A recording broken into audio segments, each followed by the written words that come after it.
کبھی کبھی اتنا تھک جاتا ہوں میں کہ سانس لینے کا بھی من نہیں رہتا۔ مسکراہٹ چہرے پر لگی رہتی ہے مگر آنکھوں میں خاموش رونا چھپا ہوتا ہے۔ لوگ کہتے ہیں کہ بس سب ٹھیک ہو جائے گا، مگر وہ نہیں جانتے کہ سب ٹھیک ہونے کا انتظار خود ہی ایک درد بن چکا ہے۔ میں ہر رات اپنے دکھوں سے بات کرتا ہوں اور وہ مجھے جواب بھی دیتے ہیں۔ وہ کہتے ہیں کہ ہم تمہارے ساتھ رہیں گے، چاہے تم ہمیں جتاؤ یا ہراؤ، کچھ فرق نہیں پڑتا۔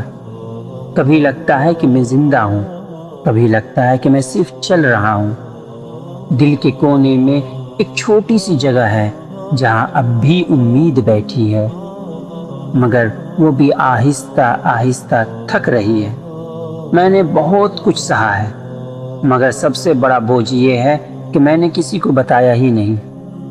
کبھی کبھی چاہتا ہوں کہ کوئی آئے اور بغیر پوچھے سمجھ لے کہ میری خاموشی کتنی بھاری ہے، مگر کوئی نہیں آتا اور میں پھر سے وہی چہرہ لگاتا ہوں، کیونکہ دنیا کو میرے اندر کا طوفان نہیں چاہیے، اسے صرف میری مسکراہٹ اور مسکراہٹ چاہیے۔